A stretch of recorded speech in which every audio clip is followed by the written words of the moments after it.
Partners. I'm Richard Fredrickson, and today's guest is John Greuling, who's President and CEO of the Will County Center for Economic Development.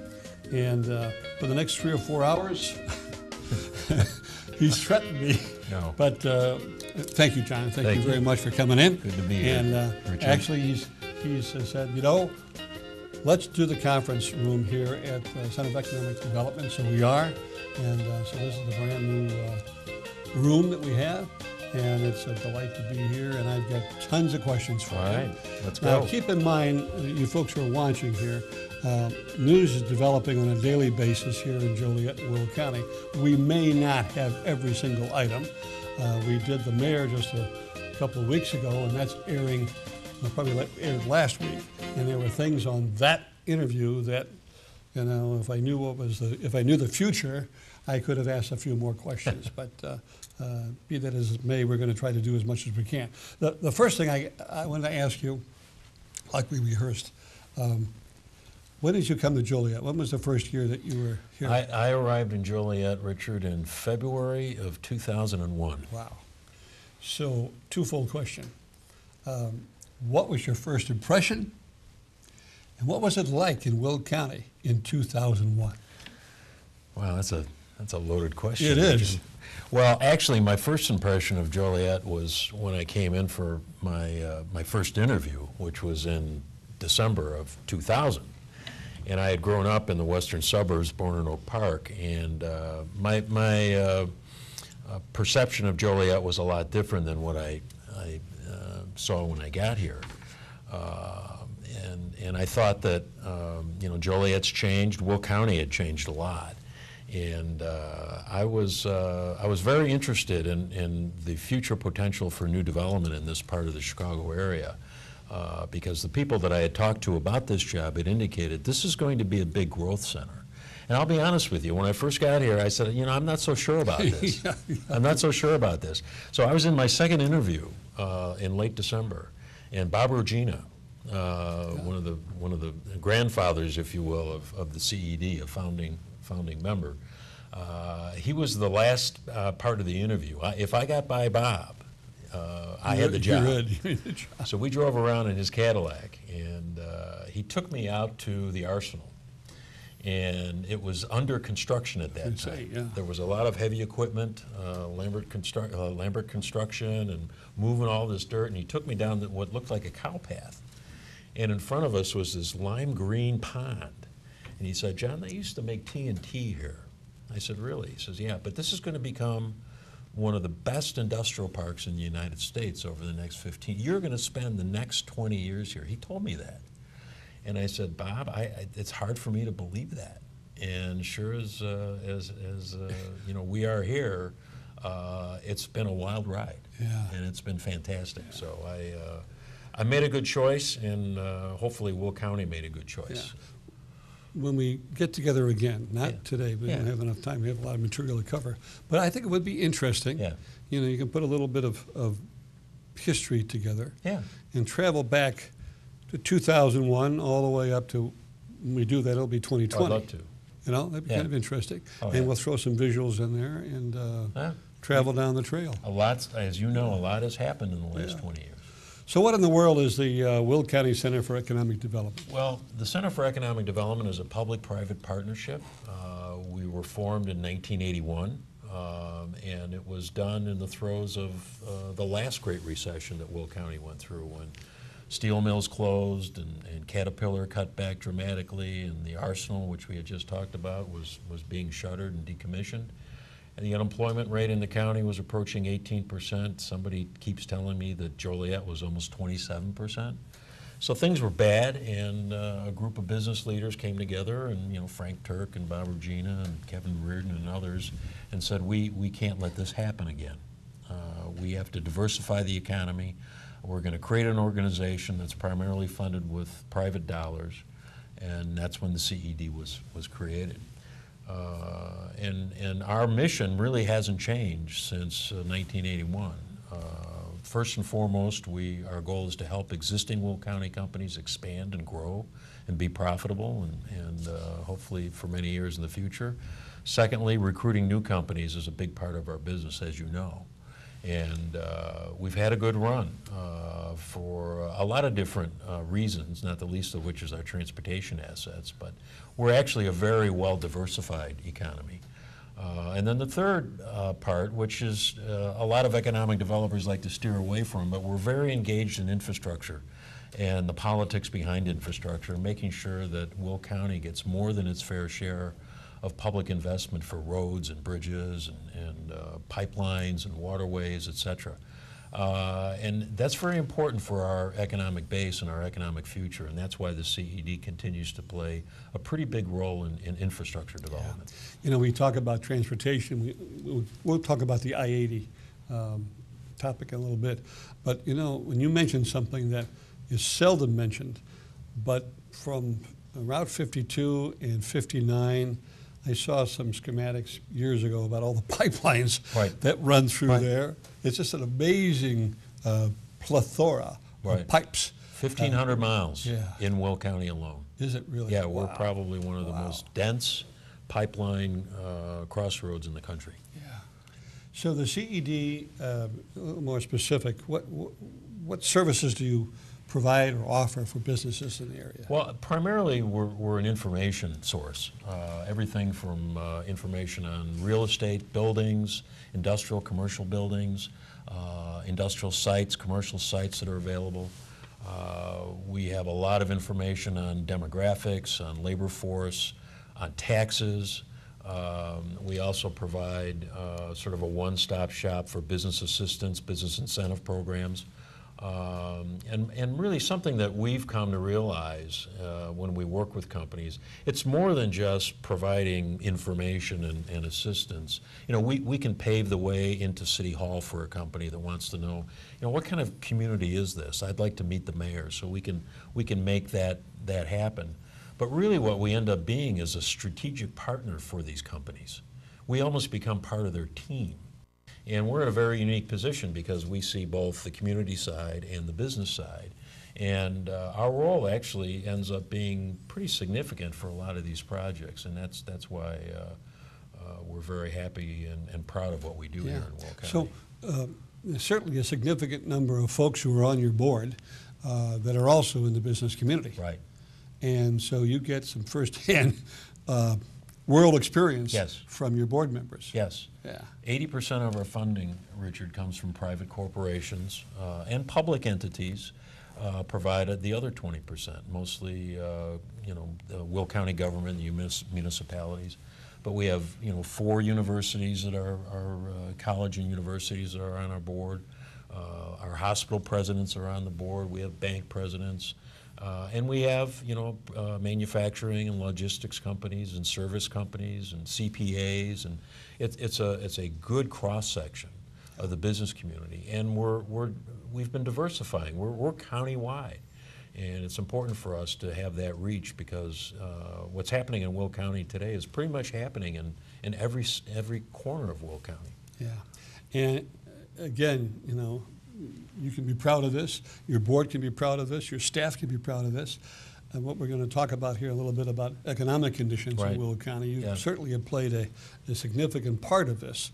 And I can't wait to do this in 2020 when I talk about what was it like in 2001 when today, as we share with you, to my knowledge, there is no Caterpillar in Will County. No. It's gone. It is gone. You think of the thousands of workers. Yeah. We're piling down Larkin Avenue at 4 o'clock in the afternoon, or down 6 and going to different areas. No, they're it's gone. Not there today. Right. Yeah. Wow. So let's start up. Let's do 2018. Yeah. Some stats on population, unemployment, just the whole overall economic conditions here in Will County. We've been blessed. You know, we were the fastest growing county in Illinois and perhaps in the Midwest the last decade. I mean, there were years where we were adding 25,000 people a year to Will County and building 8,000 or 9,000 single-family homes. Some would say that was too much, and in retrospect, you know, there was a lot of building going on that maybe could have been planned better. But since the recession, that has changed. Now we're still growing. Our population is now almost 700,000. But you know, if you go back to the planners 20 years ago, we should have been over 1 million people by now. That was the projection. That didn't happen, and it, you know, the Midwest especially was impacted by this recession. The manufacturing base continues to decline. But the good news is today in 2018 we're at historically low unemployment rates. We're down around 3 or 4%, and I don't care if it's 4.5. If Will County in Illinois is 5% or less, we're approaching full employment. Yeah. In fact, I just read an article this morning that shows that Illinois has more jobs than it has workers to fill those jobs. And I'm going to get off on my little soapbox here.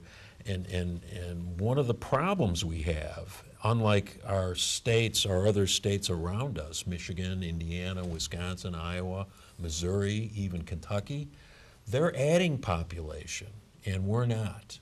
There are more people leaving Illinois than we're creating by birth or moving in from other states. In fact, since 2010, we have lost 90,000 residents in Will County. And since in that same period of time, there's only 2 other states in the country that have lost population. People really need to understand how serious this is. 90,000 people, which will never come back. West Virginia lost about 40,000 people, and Connecticut lost like 15,000. Every other state in the Union added people. Yeah. Now, on the flip side, the good news is Illinois added over 500,000 jobs in that period. It's a mystery. So what's happening? Yeah. But that's why the unemployment rate's so low. And it is beefing up and supporting what population growth we have. And Will County has been a leader, let's face it. Over the last 5 years, we've averaged over 8,000 new jobs a year in Will County. Outside of Cook County, there's no other county in the state that has done this. What's happening in Will County today from a business development standpoint is unique. It's unique to Illinois. It's unique to the Midwest. And I think it's important for us and the state leadership to recognize we can't afford to lose more working age people. And that's a good part of the people that are leaving the state. They're going away to college. They're not coming back. And I think, you know, we've got to change some attitudes in this state. And we can talk more about some of the things the state needs to do. But the good news is we're creating jobs. And, 2019 has been about as good a year as we've had since the recession. Yeah. Well, you read and you hear and you see all about this migration, 90,000 people or plus. But what you don't hear enough of, particularly here in Will County, from the Chicago media anyway, is the strides in job creation. Yes. Yeah. You know, it's oh yeah, Will County. Yeah. You know. I agree. You know, they don't recognize what's going on down here in Will County. Chicago's a whole different kingdom, and south of us is mystery land. But Will County, you know, I've been up in Milwaukee, been in Kenosha, Waukegan. I've got friends who've got businesses up there, and I tell them about Will County. They said, we never heard of Will County. The largest port in inland port in North America. You know, and there's 2 events in Will County's history that have had an impact on changing that. And it's not the number of jobs or the new businesses. It's 2 road projects. One was the 355 extension. Yeah. That opened up the eyes of a lot of people north of 55 in the metro area. And we can thank people like Jim Rolfe for that, who got appointed to the Tollway Authority, and basically said, look, we have something going on in Will County that the rest of the Chicago area is going to benefit from. That's why we need this road. And he convinced a lot of people that that was the case, and that's why the road got built. The second one, and again, it's another road project, is ongoing right now, and that's the reconstruction of I-80. You know, it was a cracked beam in a flyover on Lakeshore Drive that all of a sudden turned the spotlight on Will County and Joliet, because an engineer working on that project said, you think this is bad? Oh, no. You need to look at the bridges over the Des Plaines River on Interstate 80. And that's when the state report, the inspection report, came out, ranking those bridges as a 7 out of 100. And the Lakeshore Drive span was an 87 out of 100. So that in and of itself, it got everybody's attention, even the governor, who, when he passed his capital bill, made us the largest single recipient of money for that project. Let's talk about the capital bill in a minute. But yeah. the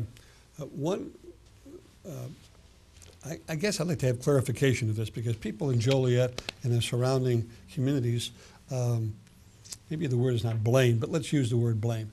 Blame the logistic companies and the trucking companies here in Will County for the increased traffic, for the majority of traffic coming down I-80, going east, going west, going across that bridge. But I believe I heard saw some stats about most of that traffic is not originating here in Joliet or Illinois. No. 2 years ago, right about this time of year, when we released the Will County Community Friendly Freight Mobility Plan, Richard, one of the things we wanted to understand was, what is this movement of freight? Where is it coming from? What's the source? What are the modes? And then how do we begin as a county and our communities really begin to plan for the future of this industry sector, because it is so important. Well, the first thing we learned that, in fact, in terms of volume of international containers, Will County is the largest inland port in North America. Now that just blows people's minds. Yeah. I mean, we're not on an ocean, and yet we're number 5 on all of the seaports, the top 10 seaports, and Will County is number 5 in the top 10. But the second thing, and to your point, and I think most people don't understand this, we're a bridge between the east and west side of the continent in the United States. Over 64% of the freight traffic that is in Will County every day, every week, every month, every year is just passing through. It doesn't originate here, it doesn't stop here. So, and by far, it's east-west movement. A lot of that is bypassing Chicago and going east into Indiana, Ohio, and Pennsylvania. A lot of it is going right up into Chicago, but they're coming into Will County first. So we carry an inordinate amount of freight traffic. What's really good news, and people they won't understand this either, I mean, unless you're kind of in the business, the mode split between rail and truck is almost 50-50. So if you look at a typical transportation hub like a St. Louis or a Kansas City or a Memphis or an Indianapolis, most of that traffic is truck traffic, upwards of 80-85%. We're blessed with the railroad service that we have here, because if we didn't have, think of the number of trucks we would have if we only had half of the rail service we had. It would be another, who knows how many thousand trucks a day going over that weak bridge on I-80. So I think there is a lot of misunderstanding. Now, we are creating a lot of local traffic because of the logistics industry that has just exploded here. And I think part of our job, working with the private sector and the public sector, Richard, as you know, is to make sure that we are investing in the infrastructure to keep up with this. I mean, the plan itself says, look, if you don't have proper access and enough capacity in the local road network, maybe that project shouldn't be built. I mean, that sounds blasphemous coming from me, but it's true. And communities have the right to say, no, we don't want to do this. Lockport has put a stall on new warehouses. We all know the story of Elwood. And so there are communities that are saying, no, we're okay with what we have, and we want some other types of industry here. There's just some parts of Will County, though, that are just so natural for this industry sector. We're just going to continue to see a lot more of it. Yeah. Let me stay with I-80 for just, I mean, we're going to go through the I-80 coalition in a second. But I think the last time we talked, we were talking about influence in Washington, D.C., right, beyond Springfield. Right. And what is our leverage? Isn't there a significant amount of GDP coming through Will County that affects the whole country? 3.5% every year. And I forget the exact number, but it's over $700 billion, I think. But, you know, and it's just a big number. Yeah. And I think that, you know, I heard once that if the port of Long Beach in L.A. closed for any period of time, it would hurt the economy, national economy, $1 billion a day. Well, I don't know if ours would be that impactful, but it would be in the hundreds of millions a day. And I think that's the important thing for people to recognize, especially people in Washington. And you know what? We've done a good job telling our story in Washington.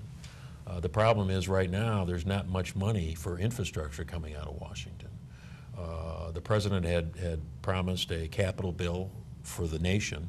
It didn't happen. Remember, $2 trillion commitment. We're now just trying to get the reauthorization of the highway bill, which is coming up here in the next few months. But there's no new money. The good thing about Illinois is they finally did pass a capital bill. Mistake. Yeah. So the I-80 right. coalition, purpose and objectives, give us kind of a brief Sure. look at that. So after we finished the freight plan, we knew that, and we prioritized projects in terms of which one should be done first, second, third, if you will, or the most important, tier 1, tier 2, tier 3, to help freight movement improve safety, lessen congestion, and improve quality of life. We don't like congestion on our interstate system. The truck drivers don't like it, and the people living here don't like it. So we've identified 93 projects in Will County that if they were all done, we would have significant improvement in freight flow in this county. It wouldn't go away, but it would be faster, safer, much more efficient, and less intrusive. We're not going to do those projects in 5 years. But the number one project in that plan, Richard, was the I-80 corridor from Minooka to New Lenox. That project, up until this year, has been studied for 10 years by the Illinois Department of Transportation. 10 years doing a phase 1 engineering plan. It should have taken 3 years. And the only reason they slow walked it is because they didn't have money to move beyond phase 1. They're up against the clock right now because if they don't finish phase 1 in the next 8 or 9 months, they'll have to, the feds will make them throw everything out and they'll have to go back to the start. The good news is that's not going to happen. The I-80 coalition came out of this recommendation from the plan to focus on I-80. It's business, labor, government, much like the organization that supported the 355 extension, the Southern Alliance for the Extension. We're a private, not-for-profit, separate organization. It's not the CED. We're chartered in the state of Illinois, and the purpose of the I-80 coalition is very simple: to accelerate the completion of the I-80 project and have it completed by 2023. And you know, that was before we knew about a capital bill. I mean, this is over a year. It was last June when we came up with that. So we knew we had our work cut out for us because there was no extra money anywhere. We had begun talking to the tollway. We were talking to the governor's office. We were talking to IDOT. We were talking to anybody. We were talking to Washington, you know, saying, look, we've proven this corridor is critical for the region and for the nation. We need to get this taken care of. And then the bridge failure, or the recognition that there could be a real problem, came up, and as they say, the rest is history. Yeah. Everybody's attention. Yeah. I was joking earlier that we could do this for 4 hours if we could. Well, we won't. I know. Bridges. Yes. I think there's some engineering going on with that this Plains River Bridge from what used to be Hobart, now it's Hollywood, or Yes. That's still happening? That project's called the Hobo Parkway Extension, and it, also known as the Hobo Bridge. And that project will reconstruct the Hobolt interchange, and it will extend Hobolt Road, Hollywood Road, be south of Route 6, over the river, through the woods. Through the woods, and yeah. on the other side, through the woods. Yeah. And then it'll tie into one of the main thoroughfares in the Center Point Intermodal Center. Okay. So it really is a direct way into... Yes, right off of 80. Yeah. It'll be a private toll bridge. And we're probably maybe a few months away from a formal announcement that all the pieces are put together, and we're pretty optimistic they'll start construction probably next spring. So it's not a whole state project. I mean, it's private, public. The only state money is a grant given to the city of Joliet. They're responsible for reconstructing the Hobolt interchange. And the state felt that it would be more effective for the city to do it because of some of the state procurement issues. Municipality could actually do it quite cheaper and faster. Okay.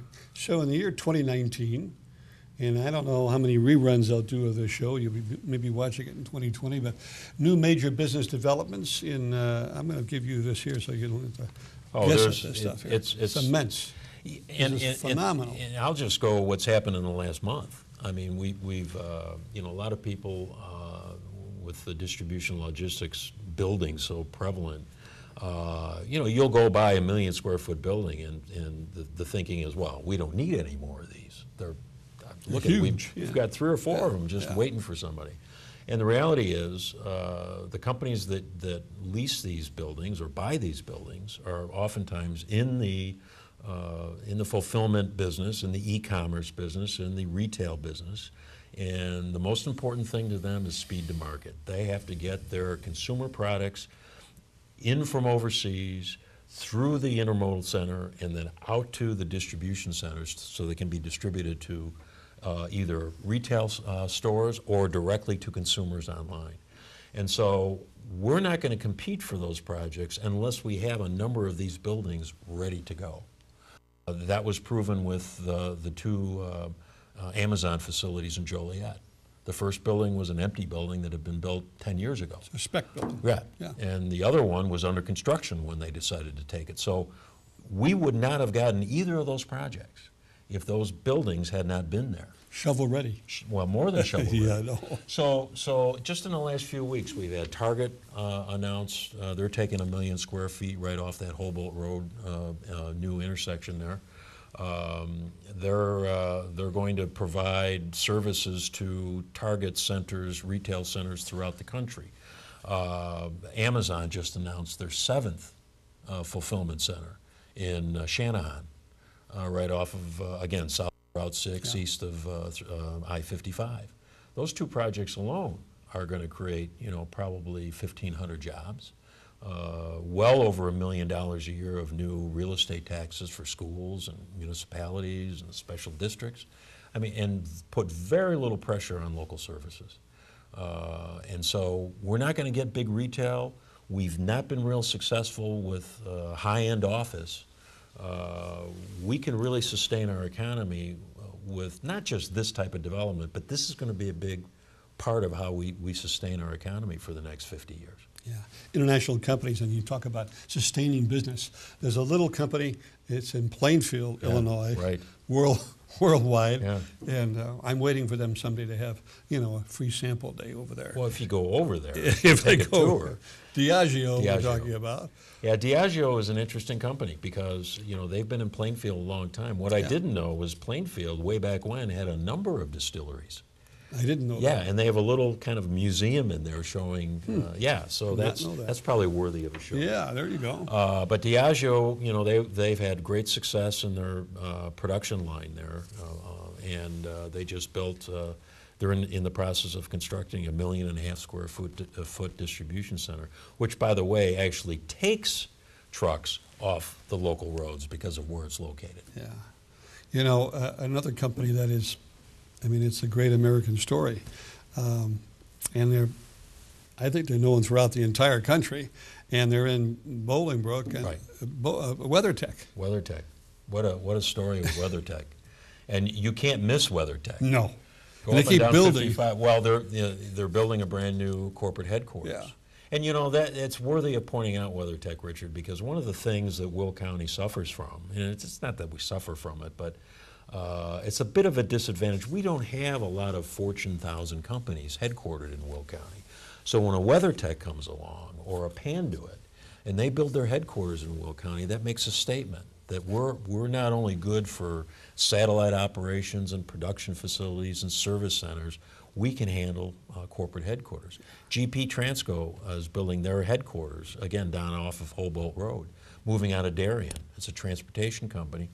And they're moving their entire corporate headquarters here. And so we've had a number of those locations over the last couple of years. We're going to see more of that. More of that. You know, come July, you know, we're going into the fall season. We're in the fall season, going into winter season. But in July, there's a place where you can go just a few minutes away and get nice and cool in the hot summer weather, and that would be the Joliet Cold Storage. No, they won't let you in there, Richard. It is huge. That's the project off of near Cherry Hill. Yeah. That is it's an amazing story. It's actually their prime customer is a lobster distribution operation. So I did not know that. they're in their 3rd expansion.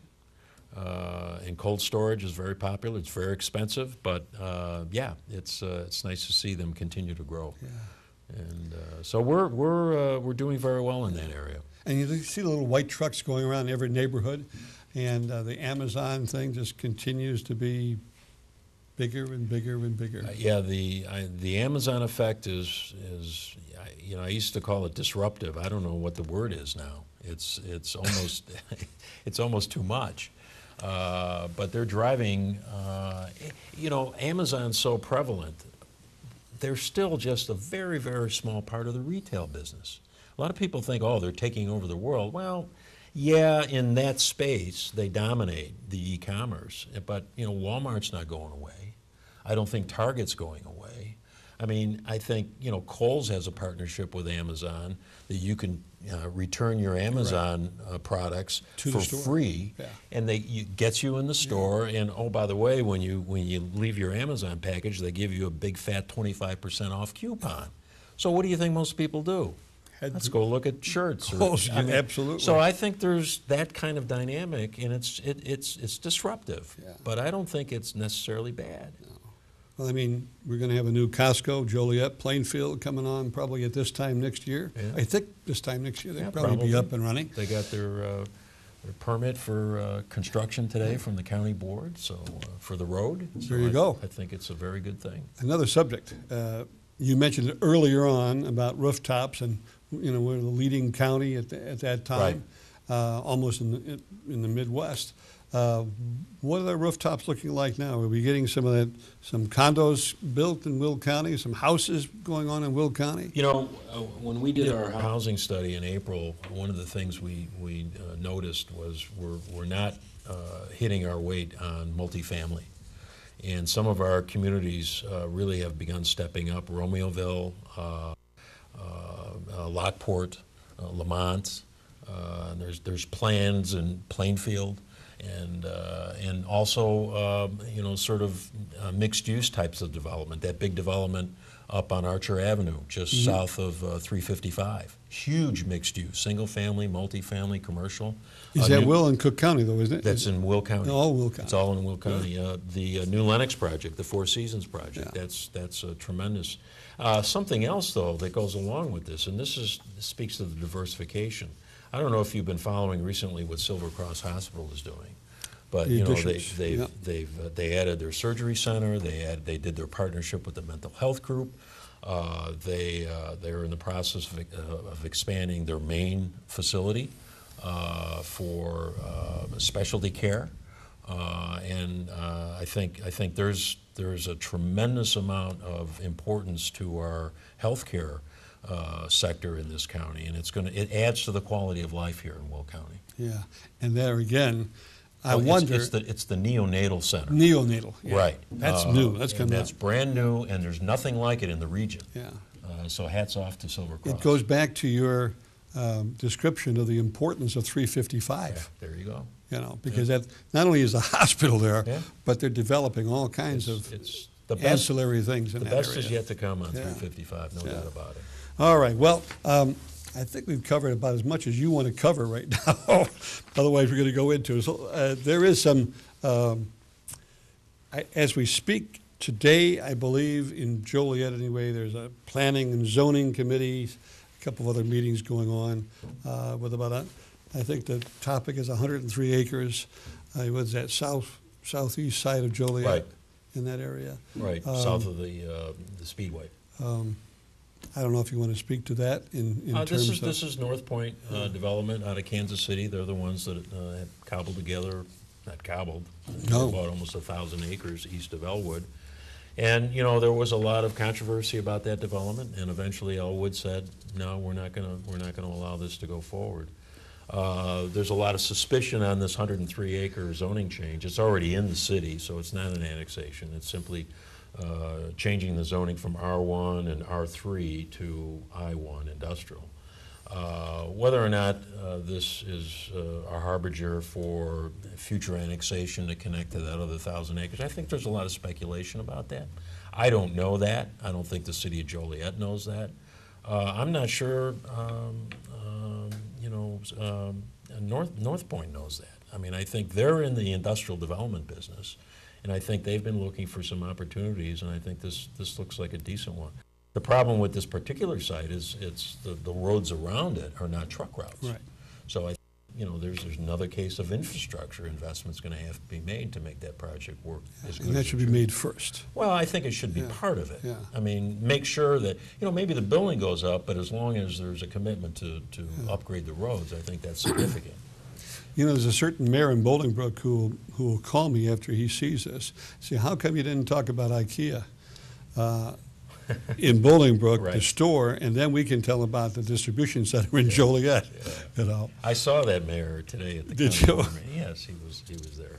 Yeah, IKEA is a phenom, really, in terms of their technology and their commitment to zero carbon footprint. I mean, this is an international company that's a leader in so many ways, and we're proud to have both a retail center and one of their primary distribution centers there. And that was really a planned development out there off of 355 and the promenade, all of that, rather than,